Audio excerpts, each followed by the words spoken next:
Shares in Chinese electric vehicles surge despite threats of Western tariffs. Russia considers restricting exports of key raw materials in response to Western sanctions. And Israel's year-long war on Gaza is stifling its economy. Hello, I'm Taiba Aydin and you're watching Moneytalks.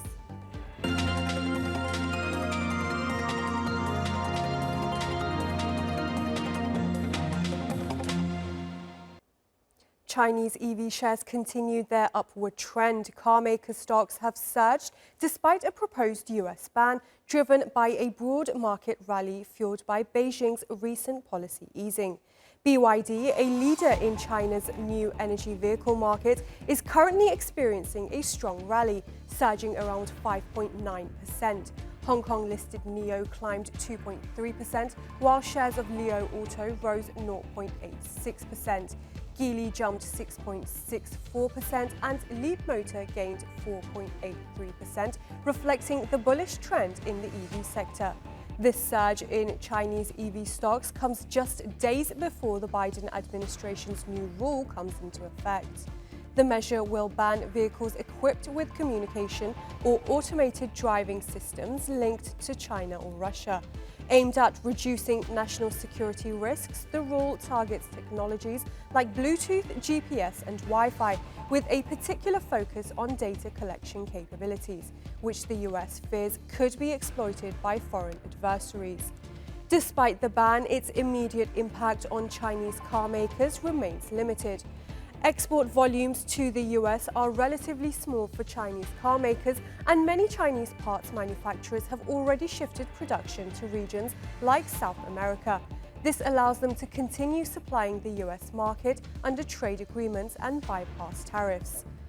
As stocks surge, the China Automobile Dealers Association reported that dealers have suffered combined losses of $19.5 billion in the first 8 months of the year. To combat broader market challenges, dealers have been forced to sell cars at heavy discounts, reflecting ongoing struggles within the industry.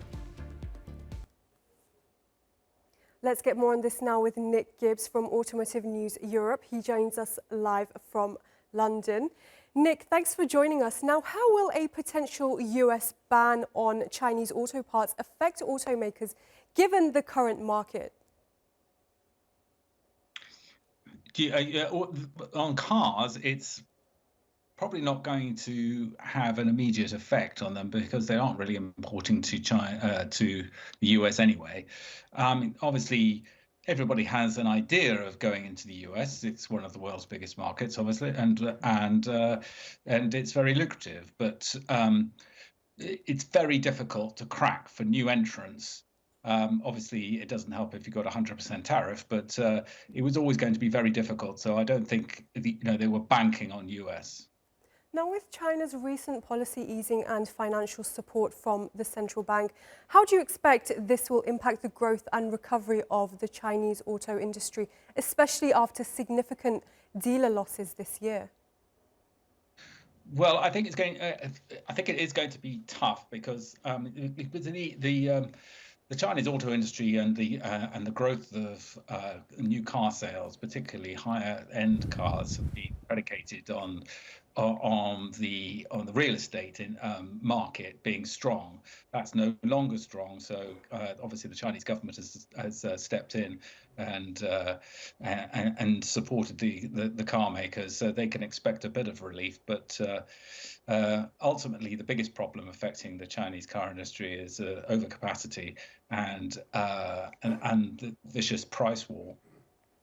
And given that some Chinese auto parts manufacturers have shifted production to places like Mexico, how might this strategy help them bypass US restrictions and maintain their presence in global markets?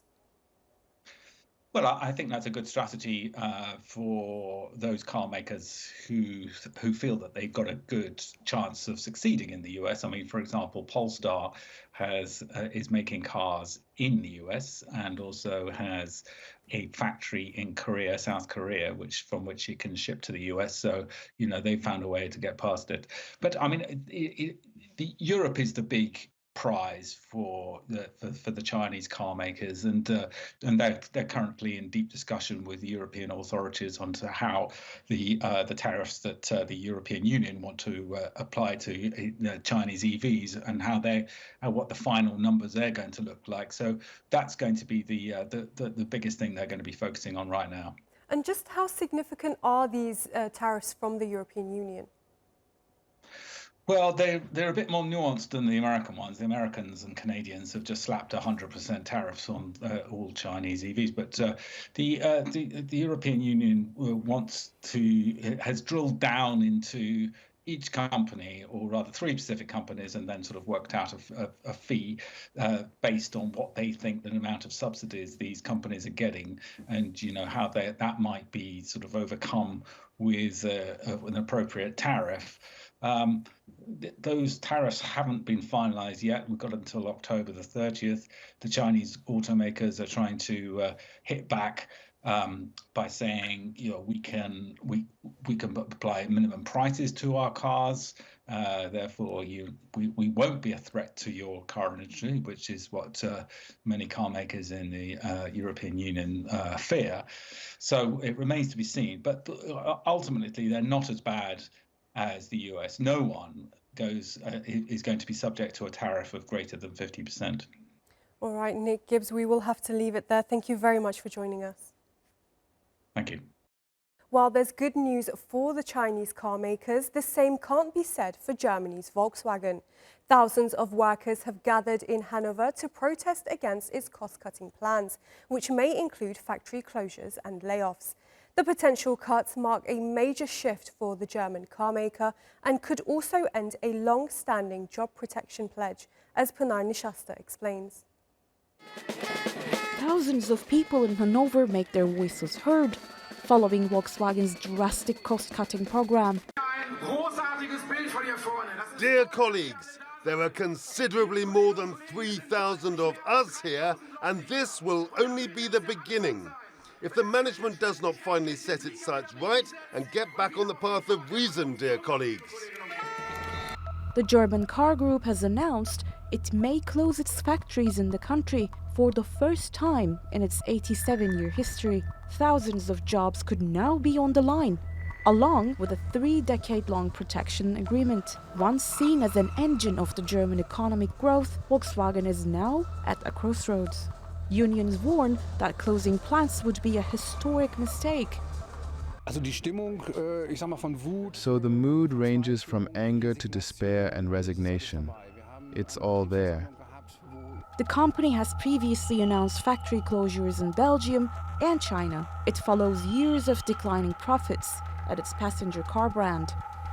VW stocks have fallen 60% since 2021. Market capitalization is now just over $50 billion. Is not only below Chinese rivals like BYD and Xiaomi, but also European competitors like Ferrari, which is worth double. In 2017, VW delivered 17.4 million cars, briefly claiming the title of world's largest automaker from Toyota. But now, BYD holds the title. So, what went wrong for Volkswagen? The pressure from Chinese competitors is unprecedented.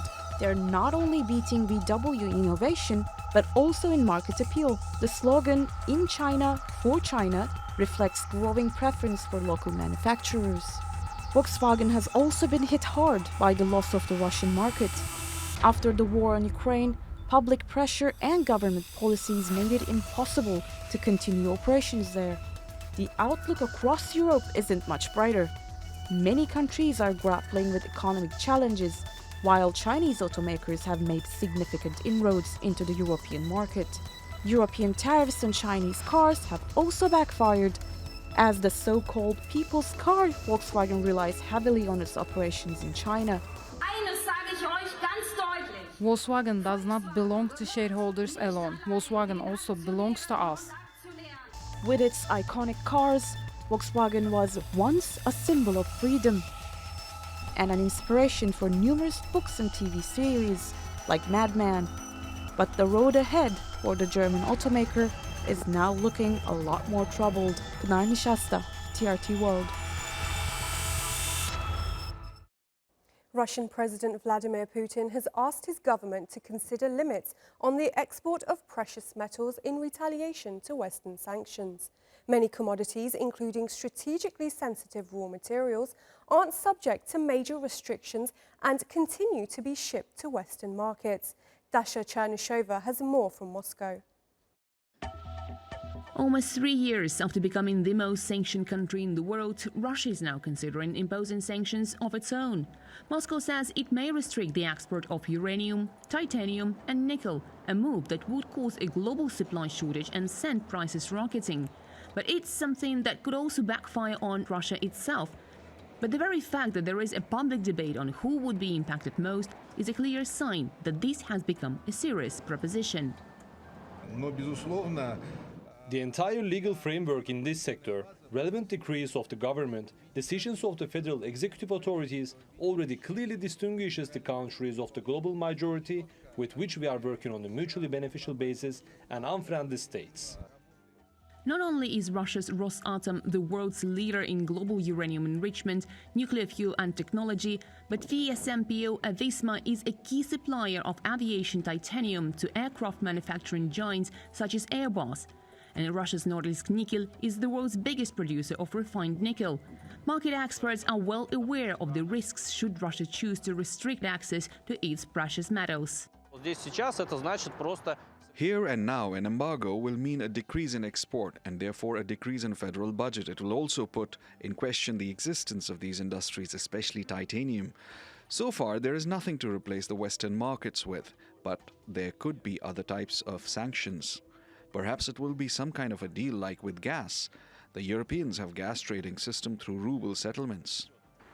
That means Gazprombank always has foreign currency and is not under full-fledged sanctions. There could also be cooperation within the BRICS group of emerging economies on joint trade on the global market. Options are on the table and Russia is weighing the pros and cons of such a move. Moscow says the West's sanctions against Russia are nothing short of total economic warfare, and therefore strong retaliatory measures cannot be ruled out. But at the same time, there is an acknowledgement that such actions could cement divisions further in an already fractured world. Dasha Chernyshova, TRT World, Moscow. For more, I'm joined by Guido Cozzi. He's a professor of macroeconomics at the University of St. Gallen in Switzerland. Good to have you on the program. Now, Russia is a key supplier of uranium, titanium and nickel. What kind of ramifications could these restrictions have on the global market, particularly for Western nations? Well, for Western nations, there could be problems, but these problems will be more sectorial. Regarding the macro scenario, there may be some, obviously, reduction in supply that generates an increase in costs. But the most likely result would be a reallocation of resources and of sources. So the Western globe, actually the Western hemisphere, is pretty resilient against this new type of sanctions, in my opinion, which may affect the macroeconomy to a very limited degree. And how could this potentially backfire on Russia's own economy if it moves forward with the ban? Well, actually, one of the characteristics of sanctions, and usually that inflicts pain also on those who inflict sanctions, and Russia badly needs exporting to the rest of the world. So it will certainly look for new customers for other countries. However, this will not easily replace the rich markets that they are going to lose by self-inflicting this penalty. Could the BRICS cooperation offer Russia alternative trade avenues for its metals and minerals, or will the lack of Western markets have a more significant impact on its industries? Well, at the moment, the BRICS market is a poor substitute to the Western market. However, certainly it is a growing market, especially if we consider China and India. However, I think even they may only to some extent replace the West. So I think overall the balance will be negative for Russia. Some other commodities Russia is considering limiting the export of are gold, diamonds and aluminium. How significant of an impact could this have? This is what certainly also affect other sectors and can also affect other aspects, considering gold, for example. However, this is I think a weak. Going to be a weak impact on the macroeconomic of the Western Hemisphere, but could have some positive effects on other potential customers outside of the Western Hemisphere. Okay, Professor Guido Cozzi from the University of St. Gallen in Switzerland, thank you very much for joining us. Welcome. Israel's economy is facing tough times. A long war and deep political divisions are taking a heavy toll. The question is, can Israel recover? Malik Fouda has the details. Its ongoing war on Gaza has hit Israel hard. The conflict has stretched on for nearly a year, and the economic consequences are severe. The country, already dealing with internal unrest, now finds itself in an even deeper financial struggle. Businesses are closing, tourism is collapsing, and the construction sector is almost at a standstill. I lost almost 100% of my income. I do not earn right now. Since October 7, Israel's stock market and currency has plunged. The Bank of Israel estimates that war-related costs from 2023 to 2025 could reach at least $55 billion. Consumption, trade, and investment have all been hit hard. In the last quarter of 2023, Israel's economy shrank by more than 20%, and by the end of the year, it took another downturn by about 6%. Labor shortages are another major issue. Analysts expect around 60,000 Israeli companies to close by the end of the year, and it's made worse by a ban on work permits for Palestinians. Since the beginning, I received unemployment fee for 6 months, but after that it was finished, and then everyone is on his own. Tourism, also a key driver of growth, has nearly ground to a halt. Pilgrims and holiday makers are staying away due to safety concerns. I've been here in the country 13 years and I've never seen anything like what happened. Also, I don't see a reason why I should stay here. I'm here without a job and not making any money. It's a stressful situation. Meanwhile, Fitch Ratings has predicted that this war could last into 2025. This means more strain on the economy and a bigger burden on Israeli society. The country's credit ratings have also been downgraded by the 3 major agencies. And while Prime Minister Benjamin Netanyahu says the economy will improve after the war, the road to recovery will likely be a lot longer. Malik Fouda, TRT World. Just days after being sworn in as Sri Lanka's new president, Anura Kumara Dissanayake says he'll soon resume negotiations with the International Monetary Fund. The leftist president wants to make austerity measures more manageable for the poor as the country battles a severe economic crisis. Omar Bakalolo has the story. Over the past few years, Sri Lanka has faced a series of economic disasters. Its economy, heavily dependent on tourism, was hit hard by the 2019 terror attacks, which scared off visitors. Then, the global pandemic dealt a further blow, crippling the country's key industries. Years of undertaxation and major policy mistakes only worsened the situation, pushing Sri Lanka to the brink of bankruptcy in 2022. As the crisis deepened, protests erupted, forcing the government to turn to the International Monetary Fund for a $2.9 billion bailout. This lifeline helped stabilize the economy, but it came with tough austerity measures. The government announced steep tax hikes, subsidy cuts, and public service pay freezes, leaving many citizens struggling. Now, the newly elected president, Anura Kumara Dissanayake, wants to change this. Achieving stability and confidence in the current economy is crucial. We plan to begin negotiations with the International Monetary Fund immediately and proceed with activities related to the extended credit facility. Additionally, to advance our debt restructuring program, we are negotiating with relevant creditors to expedite the process and secure necessary debt relief. But renegotiating the bailout deal won't be easy. Analysts say the IMF is unlikely to bend on key conditions. So I think there are certain red lines that the IMF will not agree to negotiate. Perhaps two of them is, one is on the fiscal side, the primary balance target, which is 2.3% going into next year.